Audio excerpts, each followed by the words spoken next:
As promised, Dr. Milliano is here with me from the Audiology and Hearing Center, and we're going to talk about a giveaway you've got going on. Yes, it's exciting. This is actually our 11th year working with WPSD for our Hear Clearly giveaway.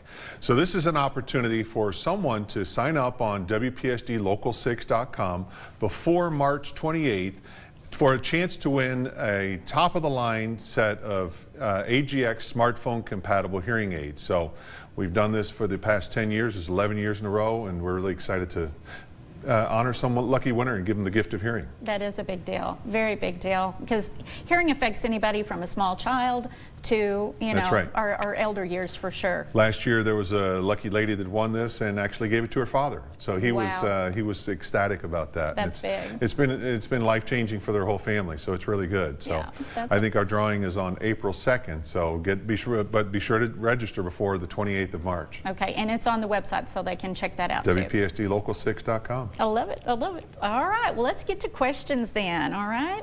All right. So our first caller says, my mom has been complaining about high-pitched whistling sounds when she's using her hearing aids. She has not always had that. What could be causing this problem?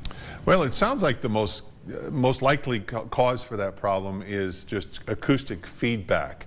So that can be caused from many reasons. It can be either excessive earwax in the ear canal, could be a poor fitting hearing aid, could be a poorly adjusted hearing aid, but it's certainly something that could be adjusted and addressed, particularly since it's not something that has always occurred. So you probably need to bring your hearing aids back to your provider where you received those and let them take a look in the ear, take a look and service the hearing aids to see if they can solve that problem. So it should be pretty quick, simple. All right, that's good information. All right, so our next caller says, can I wear my hearing aids while working out? I wasn't sure if sweating would damage those or not. That's a question that we get a lot because a lot of people are into fitness nowadays, and the answer is absolutely yes. We have a lot of people who wear the hearing aids as they play tennis and sports, other sports as well. So no matter if you're on the treadmill or other physical activity, it's okay to wear your hearing aids.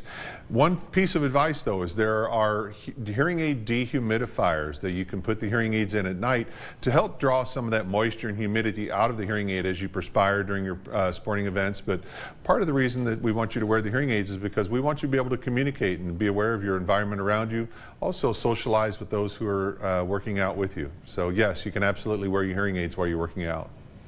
All right, and how often do we need to clean those hearing aids?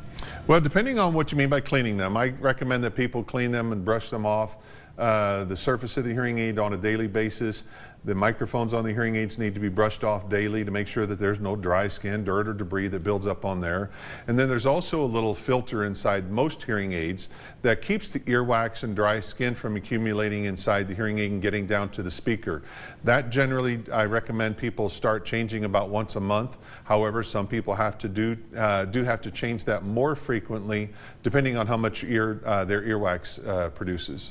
Okay, and Dr. Milliano, quickly, what makes you guys different than anybody else? Well, we are the only doctors of audiology in the Paducah area, so that's one of the things. The doctor of audiology has 4 years of college, 4 years of doctoral training.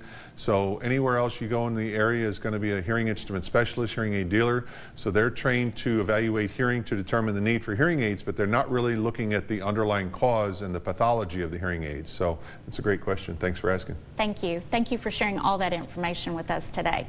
And if you would like to revisit this segment with Dr. Milliano, please log on to WPSDLocal6.com/family health experts. Up next, Jen Heine with Lindsay Funeral Home will be here, and we're going to talk about pre-planning. That's up next on WPSD Local 6 Midday.